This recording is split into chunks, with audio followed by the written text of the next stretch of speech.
this video, I'm going to show you how to capture amazing panoramic photos with your iPhone. To do that, we've traveled to a really special location. This is one of the most beautiful spots in the entire country. So I'm standing here in Gauja National Park next to this giant river bend, and I'm actually standing on top of a cliff. So that gives me a really unique perspective because I can look down on the river as it makes this massive U shape in front of me. And that is exactly the kind of photo where you'd want to take a panorama. Now, let me show you exactly what I mean.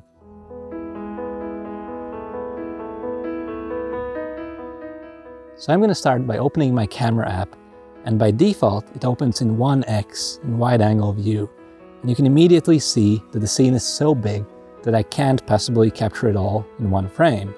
So what I could do is switch to my 0.5x, my ultra wide, and if I do that, I can actually capture most of this river bend in one frame. And what's really interesting here is, well, number one, the beautiful sky, but besides that, I also have a really interesting foreground at the bottom of the frame. So I have this tree root on the bottom right that I think is a really interesting grounding element. It kind of gives me a sense of perspective, a sense of where I'm standing as a photographer. Now, what's also interesting here is that I have a U shape, not only in the river, but also in the foreground. So I have some really interesting branches on the left and on the right. And at the bottom of the screen, I have some grass and I have this unique root. So this is really a special photo. So I'm gonna go ahead and take a picture. As beautiful as this photo is, it still doesn't convey everything in the scene, simply because the scene is so wide that I cannot get it all in, even in a super wide photo. So what can I do? Well, I can take a panoramic photo, and that way I should be able to capture it all. So I'm going to start by rotating my iPhone to vertical, because that's what I need in order to take a panoramic photo. Then I'm going to swipe my finger from right to left 3 times until the Pano mode comes up. And this is where I can take a panoramic photo. But before I do, I actually need to make a decision about which lens I'm going to use. So to make this decision, I like to kind of pre-visualize the scene in terms of what I'm going to get simply by rotating from left to right and back and forth like this without actually making a capture. And it looks like the 1x view gives me a solid start where I can get everything I need in the frame. So I'm almost ready to take a photo, but before I do, I also want to decide whether I want to start it from the left or from the right. So if I tap on this white arrow, I can actually capture a panoramic from right to left. If I tap again, I'm back to the original left to right capture direction. Now, typically, I like to start where there's more interest or where the scene is brighter. So here I have some more interest on the left because we have those beautiful cliffs there. So I'm going to start on the left-hand side. I'm going to press the shutter button, and I'm going to move slowly, gently from left to right like this. The slower I move, the better it's going to work. And my goal is to keep the white arrow centered on the yellow line. Now, if I go too low for any reason, you'll see this kind of gap appear at the top of the Pano preview. But if I simply move the iPhone back up again, I can close the gap. So if you make a mistake during your capture for any reason, this is how you can correct that mistake. Now, another rule for panoramas is to always capture it more than once. That's because when you're taking a panoramic photo, the iPhone is stitching a lot of individual photos together to create a beautiful, big photo. Now, this usually works well, but there's sometimes some stitching mistakes, and you never know when it's going to happen. So when you're standing in front of something so beautiful, you want to make sure you capture it at least twice. So I'm going to go ahead and press the shutter again. I'm going to move slowly like this as I'm trying to keep the phone steady, and I want to make sure that the white arrow stays close to the yellow line. And when I'm done, here on the right-hand side, I can actually simply rotate to the left like this. So if I'm capturing the Pano from left to right, if I then quickly move back, that actually ends the capture. But now, let's take a look at what we just captured. And look at that. That is such a beautiful photo. I'm really happy with the way it looks. I finally managed to capture the entire width of this beautiful river in one shot. And I'm also really happy that I managed to include this tree on the right.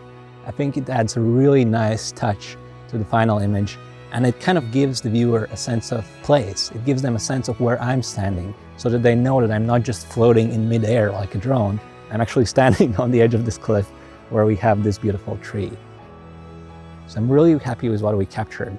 But what else could we try? So far, we've only captured the photo using the 1x lens. Now, what would happen if we switched to 2x? Now at 2x, actually, this isn't going to work. And the reason is that the scene is simply too narrow at 2x. I cannot even get this thing in front of me, which kind of looks like an island, in one frame, especially if I also want to include a reflection. So at 2x, it just doesn't work. It's too tight, and I'm not getting the kind of results I want. So that's not going to work. Now, another thing I could try is my 0.5x, my ultra-wide lens. So if I switch over to that, if I do a quick preview of the Pano I'm going to get, you'll see that this is actually also really interesting, because here I can frame not only the river, but also the foreground. And as I told you before, the foreground here is really interesting because I have those beautiful roots, and I also have this kind of a U shape. So I have a U shape in the river, and I have a U shape in the foreground. And I think if I combine these two U shapes into one composition, that could look really interesting. So once again, I'm going to start from left, and press the shutter. I'm going to gently move to the right. I'm going to try to do it as slowly as I can.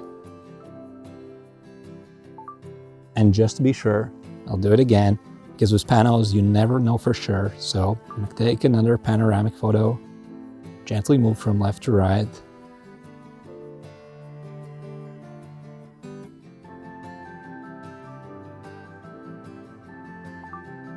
And look at that. That is absolutely stunning. I'm so happy about what I was able to capture. And this is the kind of image I couldn't possibly take if I wasn't using the panoramic mode. This scene is just far too wide. I can't even fit it into an ultra-wide angle lens photo. But if I do a panoramic, I can actually capture the entire width of this beautiful landscape, and it looks absolutely amazing. So there you have it. This is how you take beautiful panoramic photos with your iPhone.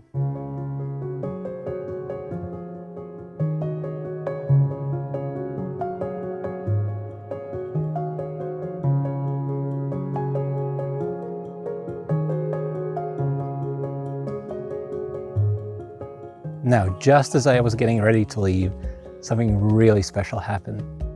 Right there over the river, the sun came out. And this isn't going to last long. Maybe in 1 or 2 minutes, the sun's going to go behind those trees and this whole opportunity will be gone. So I'll stop talking, I'll get out my iPhone and I'll show you. Look at that. This looks absolutely epic. I'm at my 2x lens and this allows me to get closer, and you'll see that I have this beautiful sun and that's kind of framing the river, and the sky looks absolutely amazing, and just everything has this beautiful warm glow. Now in terms of where I'm standing, you'll see that I can reveal the sun like this, but then I get a lens flare, which may or may not be ideal. But if I just take a half a step to the left, half a step, that's all I need to do, you'll see that the sun is now hidden behind that tree. And now the flare is gone. And I'm going to be careful to also clean up the top left-hand corner of the frame like this. And now I can take a clean picture.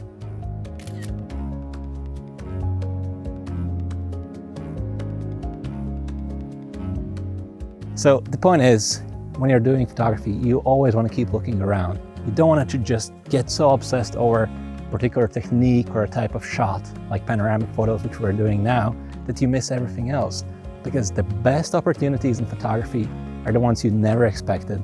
They usually don't last long. So if you see something special, like I saw today, make sure you capture that with your iPhone.